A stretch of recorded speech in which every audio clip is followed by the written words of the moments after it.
Alors déjà, bonjour à tous. Bienvenue pour cet atelier d'éthique pratique de ce congrès.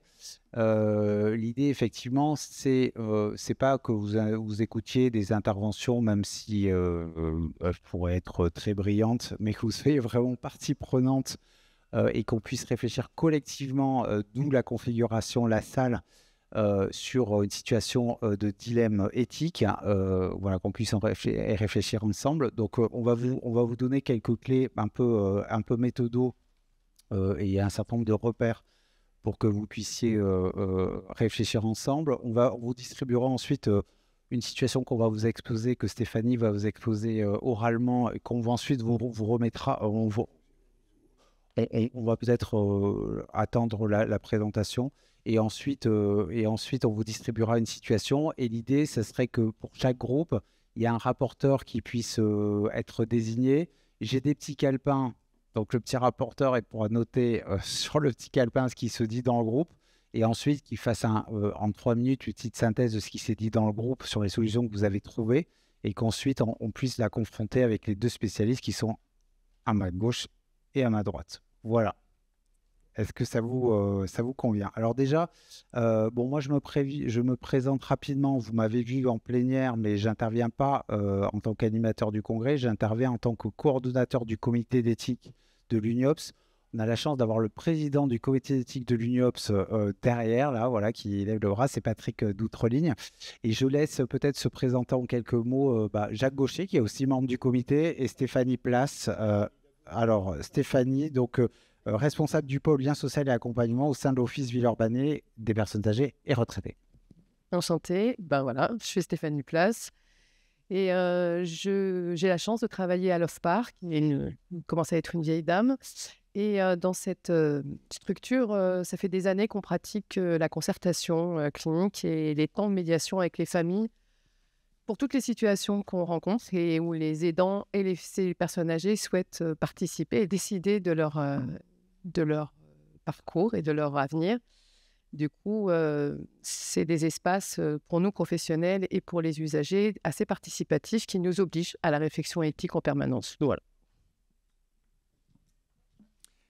Donc, Jacques Gaucher, je suis membre du comité d'éthique de l'UNIOPS et je suis vice-président de l'URIOPS Auvergne-Rhône-Alpes.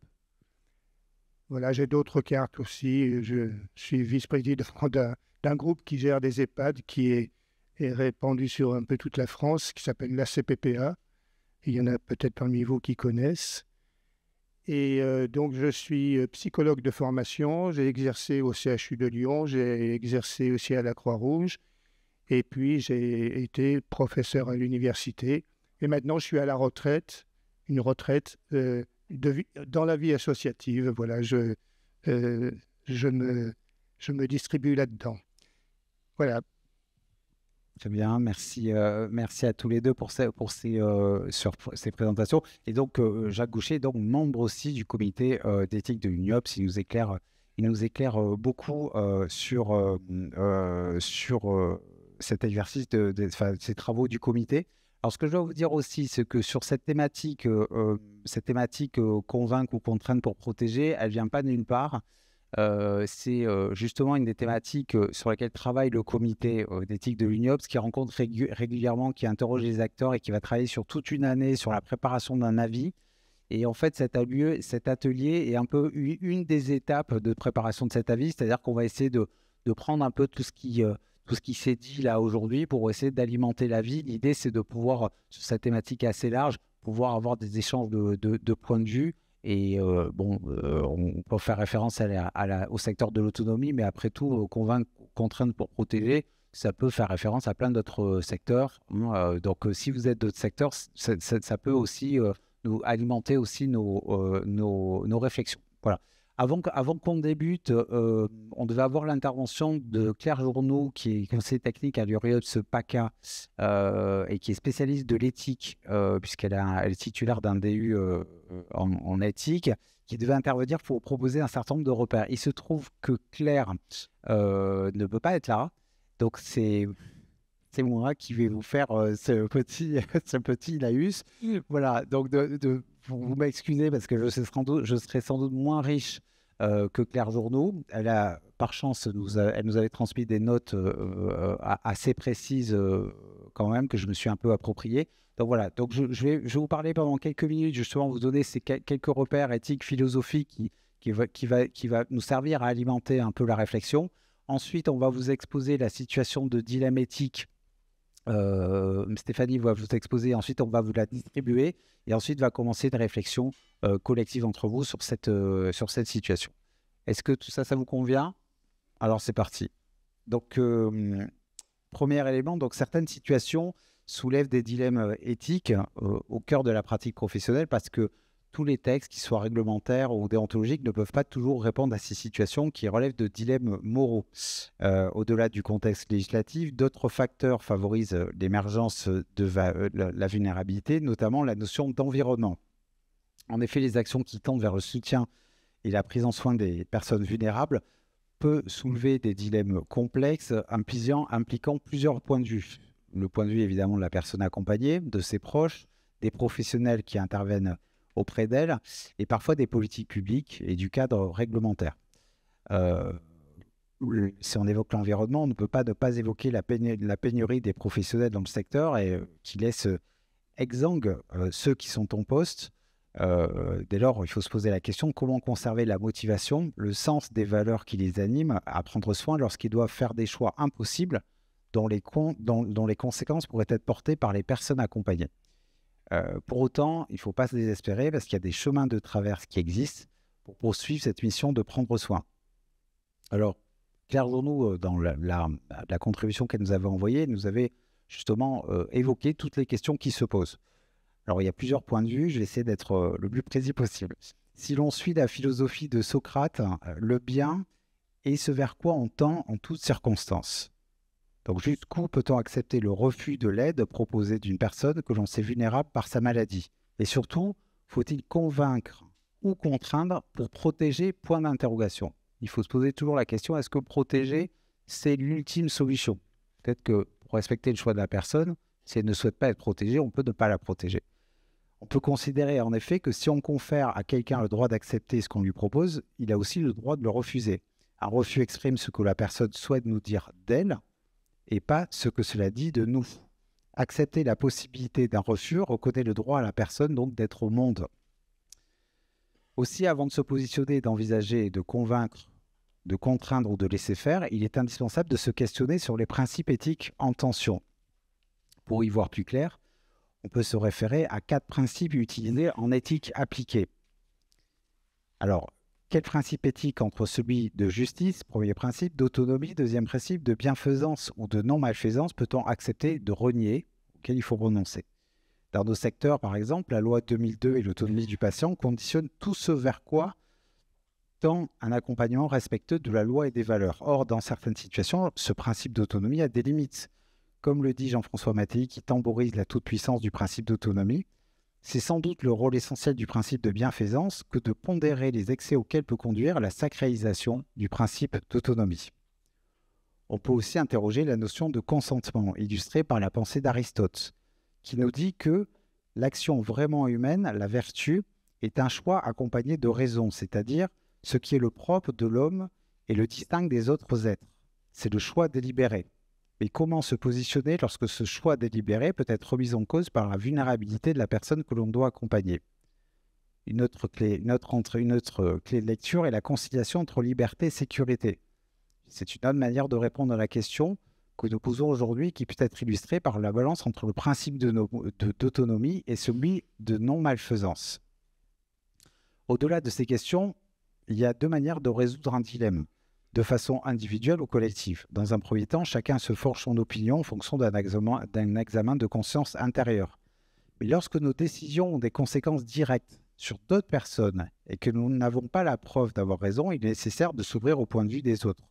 C'est ce qu'on va faire aujourd'hui, pour caractériser cette position qui consiste à ne pas s'en tenir à sa conviction personnelle. Je finirai donc, on va dire que c'est Claire qui finira donc sur une citation de Kant: fais en sorte que dans ton action au service d'autrui, tu respectes son autonomie afin de lui procurer un bien qu'il considère comme tel, sans risquer de lui faire un mal ni d'attenter à l'égale dignité des personnes. Voilà. Donc ça, c'est un ensemble d'éléments qui doit, on va dire, vous alimenter, vous inspirer pour réfléchir. Je vais laisser la parole à Stéphanie qui va nous préparer, qui va nous présenter le cas qu'on a, sur lequel vous allez réfléchir. Et voilà. Merci. Peut-être pour les personnes qui sont en train d'arriver, juste il suffit de s'installer. Il y a la place, il y a la place devant. Et un des groupes. Ouais, il y a la place juste devant. Il y a un autre groupe là.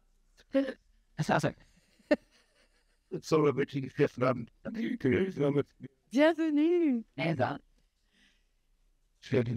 Et que du coup, il y avait un petit cadre théorique avant la présentation d'une situation qui pose un dilemme éthique. Et du coup, je vais vous présenter la situation du dilemme éthique maintenant. Donc, comment faire face à une situation où le maintien à domicile ne semble plus possible, mais qu'il y a une discordance entre le souhait de la personne et celle de son conjoint? Suzy, âgée de 72 ans, avocate à la retraite, vit à la campagne avec son mari, lui aussi avocat de 68 ans, mais toujours en activité. Ils ont un fils adoptif, âgé de 27 ans, qui vit dans le même village. L'an dernier, Suzy a présenté des troubles de la mémoire, ainsi que d'autres troubles cognitifs significatifs, perte du mot, voilà le mot que je n'arrive pas à prononcer, celui-là, voilà, pour lequel un neurologue avait posé un diagnostic de la maladie d'Alzheimer. Lors d'une absence de son mari, voulant sortir pour aller visiter son fils, elle a chuté dans son salon, entraînant une fracture de la hanche. Elle a été hospitalisée plusieurs semaines avec une perte d'autonomie majeure et un ralentissement psychomoteur, la rendant quasi grabataire, sans pour autant que son jugement soit pleinement altéré. Elle a ensuite été admise aux soins de suite et de réadaptation. Le mari de Suzy, qui était quasiment absent durant cette hospitalisation, paraît fort étonné lors d'une visite de la dégradation physique de sa femme. Parallèlement, l'équipe de soins est submergée par les demandes réitérées de Suzy de pouvoir rentrer à domicile. Aussi, à la fin de ce séjour en SSR et compte tenu de son état physique et cognitif questionnant la pertinence du retour à domicile, le médecin du service propose à Suzy et à son mari de réfléchir à une entrée en EHPAD. Face à cette perspective, Suzy a maintenu son souhait de rentrer chez elle, refusant catégoriquement la perspective de l'établissement. Mais son mari reste fuyant face à cette proposition. Il fait également tout pour tenir son fils à distance, prétextant la dure vision d'une mère dégradée. Pour trouver une issue favorable et envisager un retour au domicile sécurisé ou une entrée en EHPAD, l'équipe de service a tenté à plusieurs reprises de créer du lien avec le mari de Suzy, mais n'a obtenu qu'une fin de non-recevoir. Toutefois, au détour d'une conversation, l'infirmière du service a appris que monsieur avait entrepris de son côté, et sans en parler à sa femme, des démarches pour une admission en EHPAD. Le mari continue donc à ignorer les souhaits de Suzy d'un retour à domicile et a fini par adopter une posture méfiante puis menaçante, évoquant la possibilité de mettre en place une procédure ou de faire agir ses relations si sa femme n'entrait pas en établissement. Face à cette impasse, l'équipe est en difficulté et ne parvient pas à identifier une issue satisfaisante.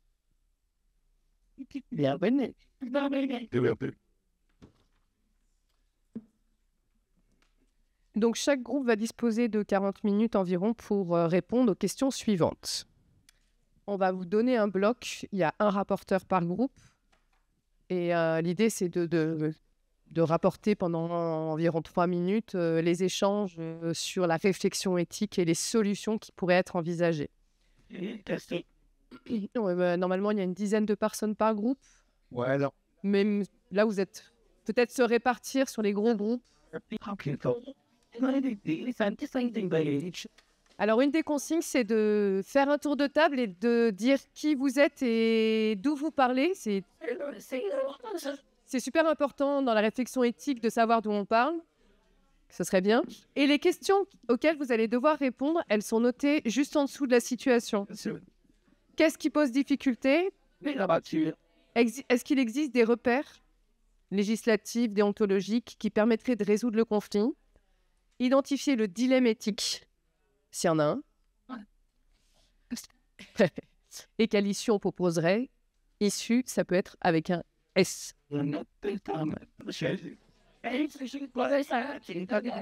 Donc, on va commencer. On va donner la parole au rapporteur. Stéphanie a accepté de se prêter au jeu de la prise de notes sur paperboard. Voilà. On va essayer de s'écouter et peut-être on va donner la parole à ce premier groupe, voilà, qui fait beaucoup de bruit. Donc voilà. Alors qui était là? C'est vous, madame, qui a été le. Alors peut-être ça serait bien. Ça serait bien que vous leviez ou quelqu'un lui tienne peut-être. Voilà. Ouais. Ça serait bien que vous soyez. Pour pouvoir. Parce que quand on n'est pas sûr de ce qu'on va dire, le mieux c'est d'être bien heureux. On essaie de s'écouter, s'il vous plaît. Merci. Là. Bon, alors on n'est pas tous d'accord dans ce groupe. Ça a été un débat assez animé et des arguments de toutes parts. Donc je vais essayer, tant que faire se peut, de vous résumer nos échanges. Donc on a commencé par identifier. Attendez, je me perds. Et si vous pouvez parler bien près du micro. Est-ce que quelqu'un peut lui tenir le micro? Voilà. Si, ce serait bien. Non, mais c'est pour l'enregistrement parce que si c'est pas dans le micro, c'est pas dans la bande. On va essayer. Donc, on a commencé par essayer de répondre aux questions de manière un peu disciplinée. Donc, les difficultés étaient évidemment l'évolution des postures dans le couple. On a quand même identifié qu'il y avait un petit souci présent d'absence de l'équipe, puisqu'on a quand même une parole de médecin qui est très entendue et que l'équipe, finalement, derrière, on ne sait pas trop ni ce qu'elle propose, ni ce qu'elle en pense. Donc ça nous a posé question. Je vous en prie. Ah oui, oui, c'est parce qu'on ne l'a pas fait. Voilà la raison. Il y en a qu'un qui l'a fait. Peut-être pas le. Très sincèrement, je voudrais vous dire. Peut-être pas le type de métier, mais simplement les quelques secteurs qui sont représentés dans votre groupe. Voilà. Je suis sûr qu'au maximum, il y en a 2 ou 3. Hein, c'est pas compliqué. Logement jeune. Directrice de l'URIOPS Bretagne. Donc, directrice d'établissement pour enfants sourds et présentant des troubles du langage. L'aide sociale à l'enfance et les sortants de prison. Exclusion et UNIOPS. À Fondation L'Arbre et Salut, en fait, c'est tous les secteurs. Directrice dans le champ du handicap. Le secteur des addictions. Voilà, donc c'est divers. Ok. Oui, on a identifié aussi qu'il y a absence de dialogue entre cette femme et ce mari. Hein, ils ont des postures différentes, des désirs différents, mais qu'on ne voit pas l'échange. Et les inquiétudes du retour au domicile et donc de la prise de risque, d'où la préconisation EHPAD. Donc là, c'était les difficultés de base. Notre première position éthique de base, c'est la prise en compte de tous, en fait. Même si on se rappelle que le droit, c'est quand même bien la parole et le désir de cette femme qui compte en premier, hein, ça c'est le droit. Mais une position éthique voudrait qu'on entende tous. Donc nous avions une proposition qui était donc de rassembler ces 3 membres de famille avec un tiers formé et d'entendre aussi. C'est-à-dire que ce qu'on n'entend pas, c'est les émotions, les inquiétudes de ce mari qui pourrait paraître un petit peu comme ça en première intention abandonnique, mais en fait, peut-être est-il terrorisé à l'idée de ce qu'il va devoir affronter et du risque pour sa femme. Ça, on ne l'entend pas. Donc, on propose quand même déjà, simplement en termes éthiques, d'entendre tous sans jugement. Et on espère finalement que de cet échange va pouvoir être identifié les points précis d'inquiétude et de risque et que là, peut-être, pourra émerger quelque chose. Là-dessus, alors après, c'est sur qu'est-ce qui va pouvoir sortir de tout ça. On est en grand débat dans ce groupe. Donc, je ne sais pas quoi vous en dire, hein, puisque on peut être très accroché à l'idée que le droit compte, point barre, et que donc cette femme ne veut pas, donc il va falloir mettre en place des choses derrière pour que ça tienne. Mais de l'autre côté aussi, de tenir compte de l'ensemble d'un système familial, etc. Donc, on est en grand débat sur ce groupe. On n'a pas conclu. Ah oui, pardon, mais effectivement, c'est important. On s'est tous mis d'accord là-dessus. C'est qu'il nous paraissait absolument important de mettre en mots ce conflit, de pouvoir le parler et d'identifier de quoi il s'agit. Avec des solutions réversibles, absolument. C'est-à-dire de pouvoir aussi dire à une famille que on n'est pas en train de décider du reste de la vie, mais qu'on est en train de chercher une solution qui potentiellement est réversible, temporaire, etc. Et de le dire aussi à ces familles. Et ça, c'est une vraie position éthique. Elle est plus dans les questions à se poser que dans les réponses à apporter. Oui. On doit plus bien.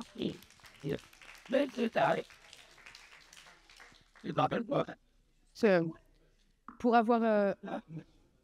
avoir beaucoup écouté ce groupe, la démarche éthique qu'ils ont eue, et je la trouve très intéressante, c'est qu'ils sont partis de très loin de ce qui a été dit maintenant. C'est-à-dire pour en arriver là, il y a eu énormément de débats, d'échanges, de positionnements presque des fois fermés. Et qu'en fait, toute l'activité qui a été faite ici, c'est totalement ce qui peut émerger d'une réflexion éthique. C'est-à-dire que vous avez changé de point de vue. Je ne suis pas sûre que vous soyez tout à fait d'accord aussi. C'est bon? Vous êtes d'accord avec tout ce qui est écrit?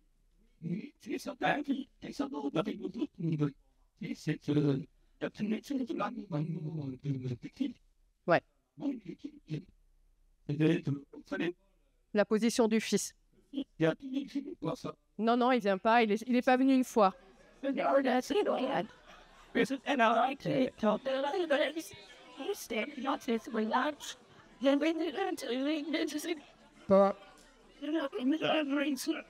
Pas de projection dans l'interprétation.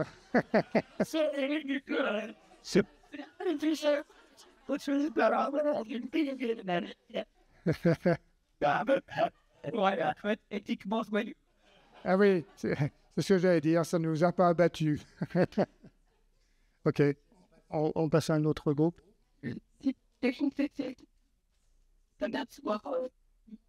Que chaque texte complété qui a déjà été dit, pas que des maudits. Ah oui. Si ça ne, voilà, ça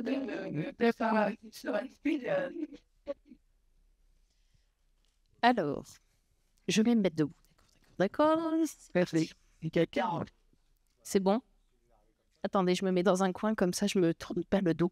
C'est mieux. Alors, nous étions un groupe tout profil également, hébergement social, sanitaire, médico-social, insertion, handicap et URIOPS. Les difficultés identifiées, je suis désolée parce que je vais y répéter 2-3 choses.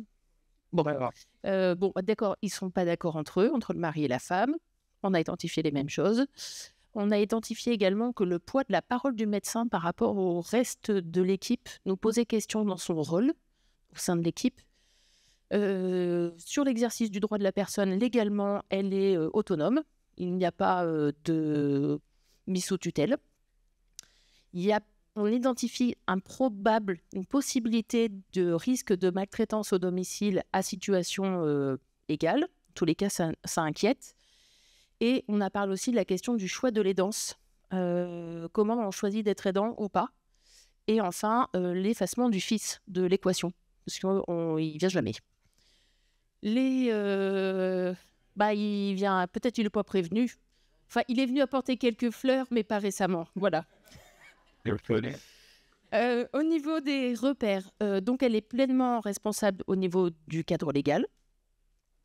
On a quand même quelques questions au niveau de l'éthique du care et de notre déontologie du soin. L'éthique de la conviction, on en a parlé un petit peu avec... on a commencé à évoquer des solutions sur la mise en place d'autres types de médiation pour résoudre cette situation.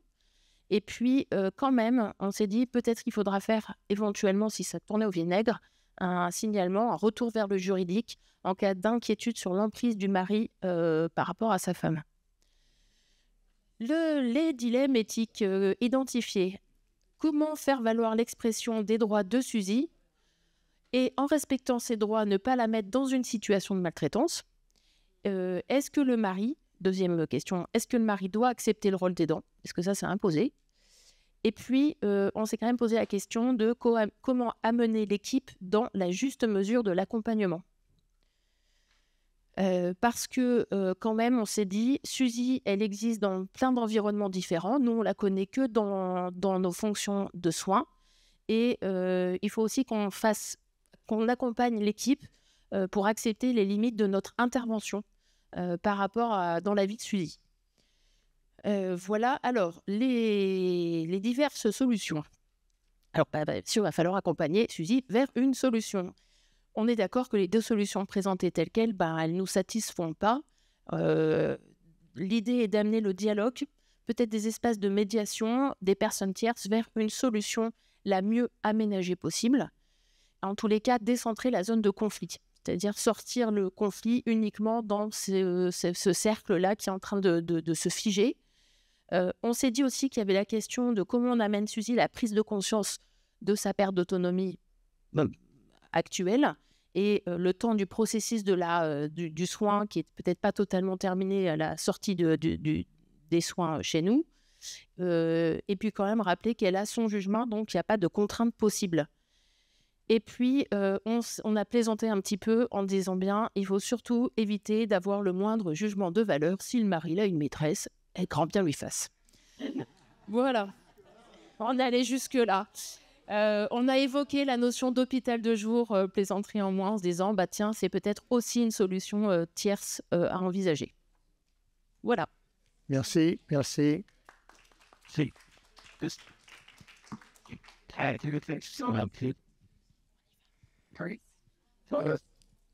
Vous avez été loin dans les recherches, dans le questionnement, dans les recherches de questions à se poser. En tout cas, c'est une belle démarche de réflexion éthique que vous avez accomplie là. Sinon, on renvoie la question au comité d'éthique de l'Eliott. Merci, merci. Vous avez en manqué de choses, c'est bien. OK. On passe peut-être à un autre groupe, hein? Ah ben, je suis tout prêt. Ah ben oui. Alors, donc notre groupe représente le secteur du handicap, de la protection de l'enfance, du grand âge, de la lutte contre les exclusions aussi dans nos vies passées, et puis on est 2 personnes de l'URIOPS-UNIOPS. Voilà. Et j'ai besoin de le dire tout de suite, j'ai un peu triché parce que avant d'être à l'URIOPS, je suis éthicienne. C'est mon métier, c'est ma formation. Et du coup, voilà, je suis formée. Et j'étais un peu en difficulté sur la méthode parce que ce n'est pas celle-là que j'aurais utilisée. Donc voilà. Et du coup, j'ai besoin de le dire parce qu'il y a plein d'autres méthodes que le principlisme. Donc les 4 principes, justice, non-malfaisance, bienveillance, etc. Et qu'on aurait pu aussi l'aborder sous l'angle de l'éthique de conviction, l'éthique de responsabilité, les éthiques du care, l'éthique des vertus, et que c'est une approche qui est très médicale et que voilà, on peut aussi abonder dans plein d'autres choses. Ouais. Tout à fait. Regarde.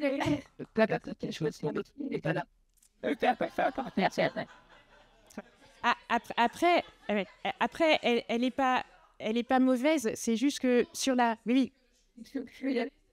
non, il y a pas de, ah ouais, oui. Non, mais c'est vrai. Et puis, c'est important de rappeler qu'il y a plusieurs manières d'aborder l'éthique, effectivement.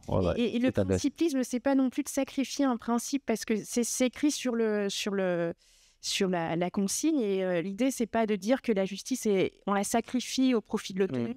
C'est de dire que dans cette situation-là, on va y accorder une importance moindre que celle qu'on accordera à la valeur autonomie. Voilà, exactement.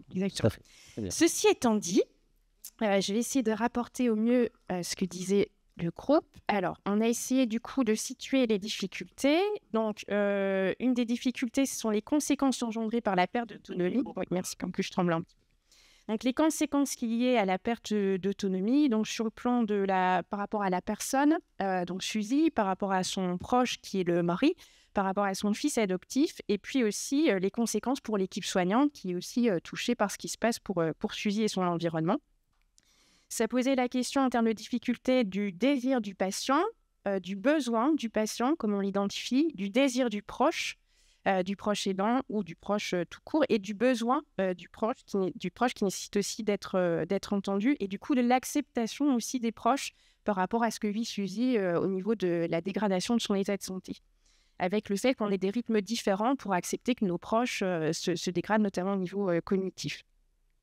Ensuite, il y avait la difficulté posée par l'intrusion, c'est-à-dire le fait de faire pour l'autre, par exemple le mari qui décide dans le dos de sa femme d'orienter quand même les démarches en EHPAD, donc de faire contre l'avis de la personne qui demande à être au domicile. Et puis ensuite, la difficulté qui s'est posée pour le fils dont on parle finalement assez peu, et j'y reviendrai après sur le plan juridique. Et puis la souffrance éthique posée chez les soignants, on parlerait peut-être plus de points de tension éthique entre ce qu'ils estiment bon, ce qu'ils aimeraient faire pour Suzy et ce qu'ils peuvent faire pour Suzy, et où le caillou dans la chaussure reste à ce niveau-là, au niveau du du dilemme éthique. Voilà. Donc, en éthique, on va toujours se poser la question de qu'est-ce que dit le droit. Donc, il y avait toute la question de la législation sur la personne de confiance. Donc, est-ce qu'il y a une personne de confiance? Voilà, comment a-t-elle été nommée, etc. La question du fils adoptif, s'il est précisé que c'est adoptif, c'est qu'il faut en faire quelque chose. Et effectivement, est-ce que c'est une adoption simple? Est-ce que c'est une adoption plénière? Et auquel cas, l'association du fils ne sera pas la même. La loi relative, bien sûr, au patient au consentement éclairé et au respect du consentement éclairé du patient. Qu'est-ce qu'un consentement éclairé? Donc ça, c'est pareil, c'est vraiment des choses qui figurent dans le texte de loi. Le serment d'Hippocrate qui oblige le médecin aussi à aller chercher le consentement éclairé de son patient. Et puis après, ça, c'était plus pour le petit côté exotique, les avis du CCNE qui sont remplis de toutes ces bonnes choses que l'on peut trouver sur Internet. Le lien arrive après. Sur la question des dilemmes. Donc, en fait, on est parti vraiment de la méthode principliste, donc les 4 principes. Et donc, en fait, ce qui est ressorti du groupe, c'est qu'il y avait plutôt les pro-autonomie et puis le pro-justice, équité. Et donc, c'était chouette parce que ça a permis de voir vraiment qu'est-ce qui était important pour chacun. Et donc, pour monsieur, ce qui était important, c'est qu'est-ce qui est juste du point de vue de Sully, qu'est-ce qui est juste du point de vue du mari. C'est-à-dire que pour lui, on présente une image peut-être du méchant mari qui veut la mettre en EHPAD sans lui demander son avis, mais qu'est-ce qu'il vit lui en tant que conjoint, et est-ce que lui, il ne pense pas tout simplement qu'il est juste pour elle, tout simplement, d'être bien prise en charge, de ne pas être en veille permanente sur est-ce qu'elle va chuter, etc., etc. La question forcément de l'autonomie et du désir de la patiente, au-delà aussi peut-être de son consentement éclairé, mais de vraiment respecter le désir du patient. Et puis après, on a eu un petit débat sur bienfaisance, non-malfaisance, parce que ça pose la question de c'est quoi être bienfaisant, c'est quoi être non-malfaisant. Est-ce que être non-malfaisant, c'est faire au mieux ou faire au moins pire? Et que ce qui peut être bienfaisant pour madame, ce n'est pas forcément la même définition que aurait tout un chèque. Voilà, sur les solutions, alors en termes d'évaluation, on s'est dit aussi que peut-être on voulait tout de suite arriver aux propositions, alors que l'éthique, c'est vraiment d'abord formuler le problème, formuler la question, c'est ce que disait monsieur. Et du coup, au niveau des propositions, on a ramé un petit peu pour essayer de revenir aux difficultés et aux dilemmes éthiques. Donc, les propositions sont les suivantes. D'abord, aller chercher le consentement au maximum de ce qu'on peut faire. Le consentement de suivi, le consentement du proche, donc du mari, le consentement du fils, parce que ce serait important peut-être aussi de l'entendre. La question, là, on a posé le code déontologique du médecin et celui de l'assistant de service social. C'est-à-dire que le médecin, lui, il doit respecter son serment d'Hippocrate, il doit aller chercher, le médecin psychiatre va aller voir si effectivement il y a possibilité de discernement chez Suzy, et auquel cas prendre, en fonction du diagnostic, la décision pourra être plus facile à prendre. Et l'assistant de service social, il a aussi le pouvoir de faire un signalement, ça a déjà été dit, s'il considère que les tensions éthiques sont telles qu'on n'arrive pas à un consensus dans l'intérêt de suivi. Ensuite, il y avait la question du protocole, c'est-à-dire est-ce qu'il ne faut pas que l'équipe se mette autour de la table pour que dès l'admission, il y ait un protocole sur ce qu'il conviendrait de faire sur le choix d'une personne de confiance. Est-ce que c'est des choses qui doivent être validées avant que la personne rentre dans l'unité de soins, pour que justement ça nous aide déjà sur la prise de décision quand le problème se pose. Et puis ensuite, il y avait pour l'équipe, c'était peut-être aussi se poser la question, alors on n'a peut-être pas tous la même vision, analyse de pratique pour l'équipe par rapport aussi à ce qu'elle vit en termes de culpabilité ou dans son éthique de responsabilité ou dans son éthique de conviction. Et du coup, on disait aussi, ça peut être aussi plutôt un temps d'échange éthique, justement, qui permettra l'expression des émotions. On en parlait tout à l'heure sur les tables rondes, l'expression des émotions et de ce que la situation vient traverser chez chacun et qui sera différente puisqu'à chaque fois singulière en fonction des personnes qui vont prendre la parole autour de la table. Voilà. Il y avait la question aussi de l'HAD, ça je l'ai oublié, mais parce que c'était le point final. Il était dit qu'après avis du psychiatre et avis aussi du juridique, peut-être on pouvait se positionner, ce serait une entrée en EHPAD qui serait décidée. Et auquel cas, on a relancé un débat sur le fait qu'on n'était pas tous d'accord et que le juridique dirait peut-être pas ça et que le psychiatre entendrait peut-être que la fille a une capacité de discernement qui lui permet de dire « je ne veux pas aller en EHPAD ». Voilà. Je vous remercie pour votre attention.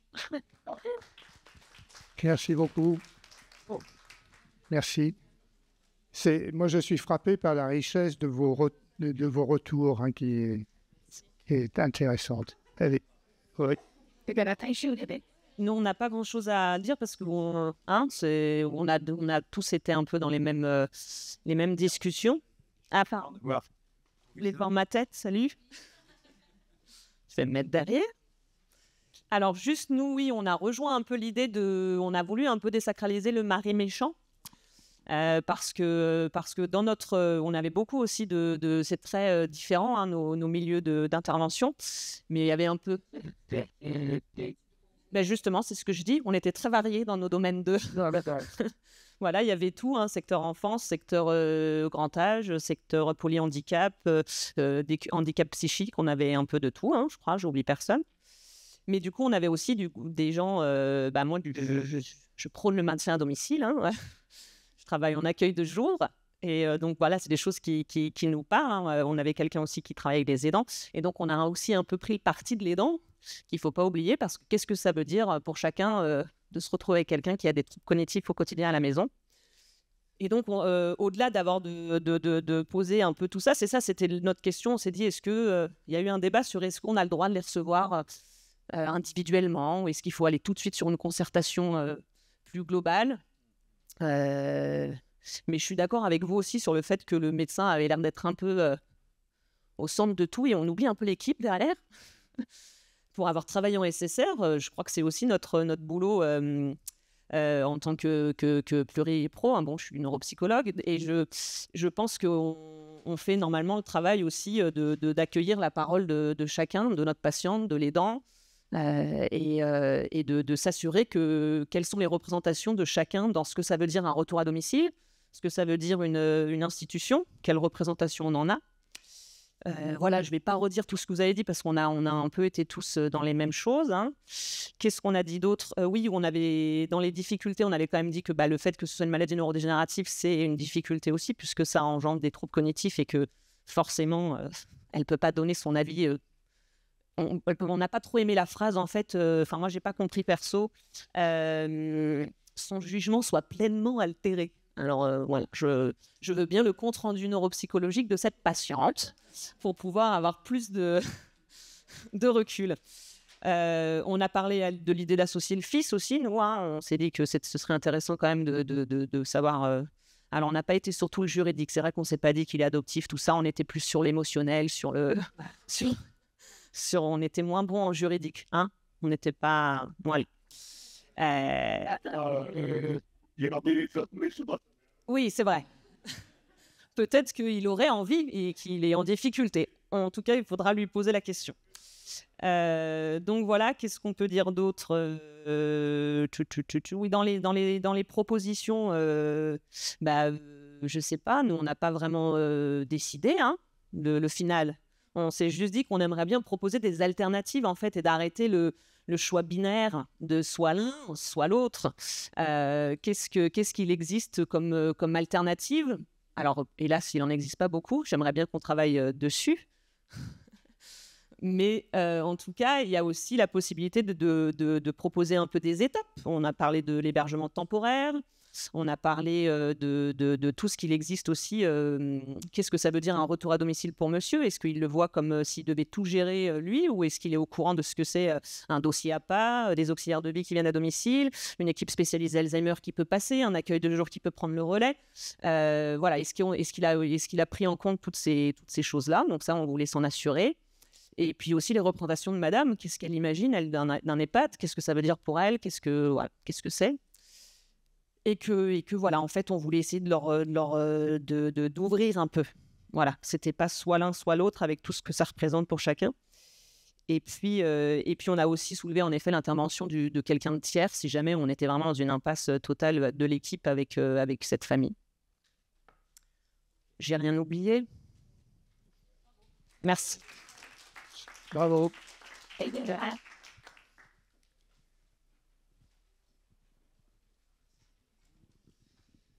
Alors, notre groupe, on travaille tous dans l'industrie.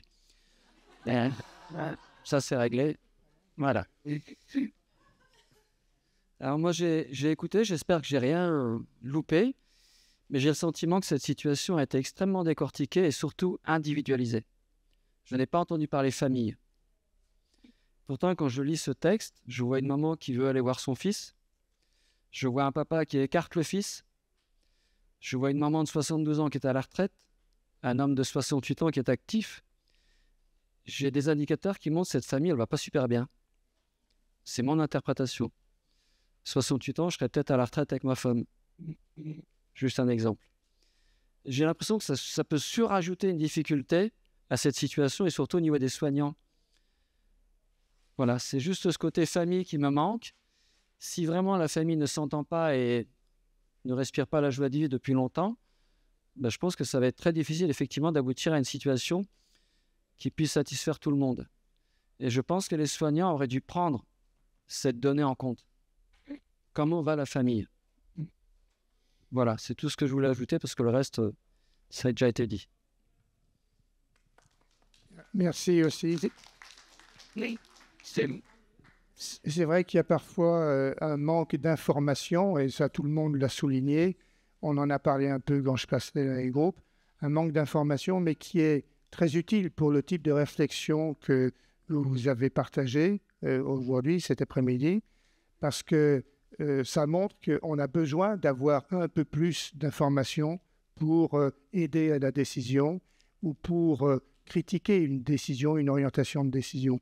C'est important d'avoir de l'information. Il y a un autre... Oui.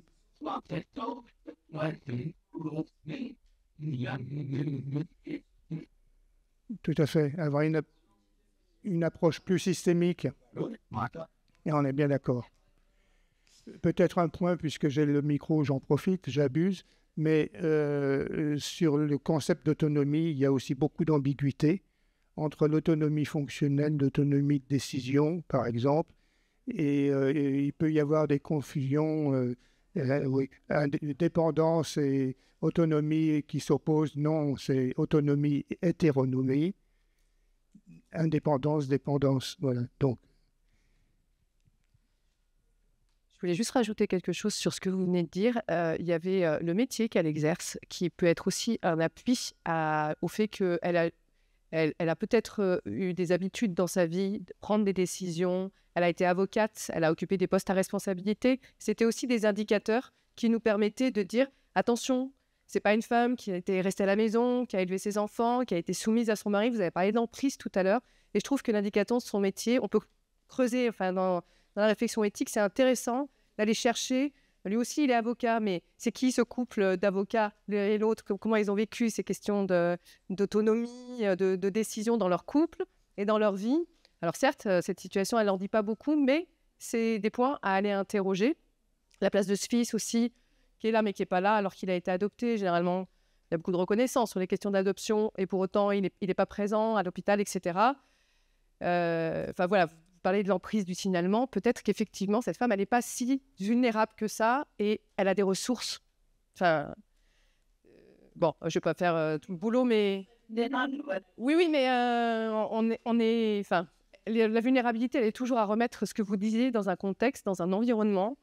Et on ne la voit pas comme quelqu'un... Enfin, on ne peut pas la regarder comme quelqu'un qui n'a jamais pris de décision dans sa vie.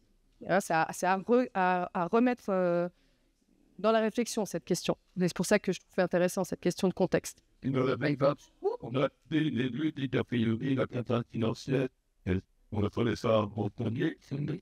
Peut-être aussi le fait qu'il n'y ait pas une contrainte financière, ils sont deux avocats, etc. Oui, c'est vrai. Il y avait un autre groupe aussi, on continue peut-être avec les groupes. Ouais. Ouais, je continue. Juste, nous, on était issus de différents secteurs plutôt médico-social. Peut-être juste pour rebondir sur le dernier groupe et la notion de famille, on s'est pas mal arrêté aussi sur comment sortir peut-être de cette situation un peu délicate entre le couple, l'enfant, et re-questionner, peut-être à ajouter, est-ce qu'il n'y a pas d'autres liens familiaux à aller chercher, des frères et sœurs de cette dame. Enfin voilà, essayer d'élargir un petit peu pour sortir de ce huis clos familial. On a évidemment beaucoup questionné le consentement, enfin tout ce qui a été déjà dit. En termes de solutions, on s'est posé la question évidemment de quel projet pour cette femme, pour cette famille, de la notion de oui, est-ce qu'on adhère ou pas à ce projet, et de la bonne solution pour chacun. On a évoqué la question de la médiation, plusieurs groupes l'ont déjà mentionné. On s'était aussi demandé s'il n'était pas possible de renforcer un peu les évaluations, alors déconstruire un certain nombre de représentations, ce qui a été dit sur l'EHPAD, sur le retour à domicile, etc. De rien re-questionner aussi les capacités de chacun à endosser le rôle d'aidant, les capacités de la femme à rentrer chez elle, l'habitat aussi, est-ce qu'il est compatible avec un retour à domicile, et une fois que toutes ces évaluations-là seraient un peu plus fines, présenter les différentes options, et on insistait bien sur le fait que ce serait bien qu'il y ait plusieurs options, et si possible présenter en premier lieu à la patiente et ensuite collectivement avec son mari, mais essayer de sortir de domicile EHPAD et voir s'il n'y a pas aussi des intermédiaires, accueil de jour, accueil temporaire, etc. Donc bien insister là-dessus dans la limite de ce qui est possible, évidemment. L'idée étant de ne pas mettre en péril la personne et que ce ne soit pas un risque pour elle le retour à domicile. On a questionné évidemment l'intérêt de la patiente, l'intérêt de son conjoint. Et dans les options aussi sur lesquelles on s'est arrêté, dans les solutions, c'était aussi la réflexion dans l'équipe. Comment, de cette situation très particulière, essayer non pas de généraliser, parce que ce n'était pas l'idée d'appliquer toujours le même process à tous les patients, mais de se dire comment on peut prendre un peu de recul et créer collectivement des outils d'évaluation pour que les fois prochaines, parce que ça doit arriver quand même assez régulièrement, que le consentement soit difficile à suivre, comment on essaie en équipe de s'habituer à ces situations complexes et d'avoir peut-être un peu plus de recul pour anticiper les fois prochaines. Voilà. Très résumé. Merci beaucoup. Juste un mot sur la question du consentement. J'ai posé 2-3 fois la question de la réversibilité des décisions, la réversibilité possible ou impossible des décisions, et le consentement, je lui infligerai un petit peu la même réflexion. Réflexion, pas punition, non. Le dernier groupe, peut-être. Merci. Nous, dernier groupe, rapidement, je vais... on se retrouve dans plein d'éléments. On a insisté sur la notion du désir de la dame, de madame. On a partagé sur la situation du mari avec des approches qui n'étaient pas forcément les mêmes. Avec d'un côté, mais certains qui étaient dans une approche où il était dans de la résistance, d'autres qui disaient qu'il ne voulait pas assumer. Et au final, on a trouvé un consensus sur le fait qu'il avait peur de ne pas pouvoir gérer. Voilà. Donc, mais on n'avait pas des approches qui étaient toujours pareilles, et on a parlé de processus de deuil qui était en cours auprès de ce mari, deuil d'une relation, deuil de sa femme, de ce qu'elle était, etc. Donc, juste une petite incision. Oui. Votre groupe est totalement féminin. Ah oui, alors effectivement, merci de le rappeler, nous n'avions aucun homme. Je pense que ça a eu un impact dans nos échanges, surtout quand on a parlé du mari. Bon voilà, non, mais on peut se le dire, on se l'est dit entre nous et on s'est dit que voilà, vous avez raison de le préciser. Bon, on a cherché des hommes, personne n'a voulu venir, donc du coup voilà. Le fils, on en a parlé. Sur le service, on s'est dit qu'il y avait... Je rejoins, il avait été précisé l'approche individuelle et pas d'approche systémique. Donc, on trouvait que ça manquait beaucoup. Dans les repères, vous l'avez dit, on a parlé du droit des malades, personne de confiance, le dilemme éthique. Bon, je ne reviens pas dessus, on était assez alignés. Dans les propositions, alors, l'idée, c'était... de réassocier le fils et le mari de façon individuelle, travailler sur le changement du regard, changement de... les représentations, voilà.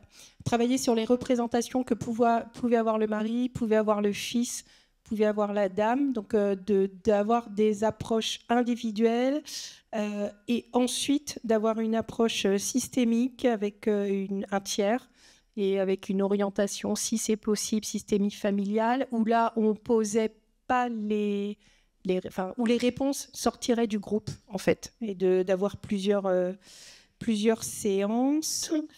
Et puis, et du coup, oui, donc réassocier l'équipe aussi à ces travaux.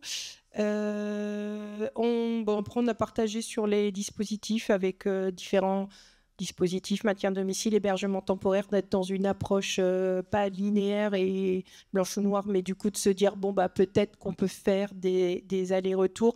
Ah oui, si, travailler les représentations qu'auraient le monsieur et le fils sur c'est quoi du maintien à domicile, c'est quoi l'EHPAD, c'est quoi, enfin voilà, de retravailler ces éléments-là, ça nous semblait extrêmement important.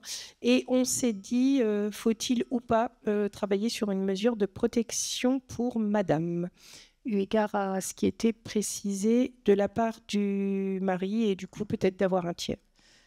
Peut-être dire que nous, on était de plusieurs secteurs très différents, autonomie, coordination associative, mandataire judiciaire, promotion de la santé, URIOPS et addiction. Donc du coup, voilà, c'était... Je crois que j'ai rien oublié.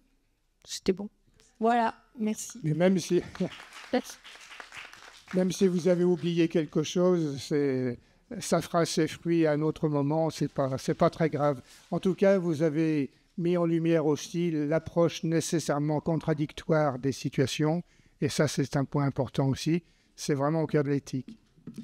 Merci beaucoup. Merci pour vos réflexions. On termine un peu à la va-vite, mais merci beaucoup pour toutes vos démarches.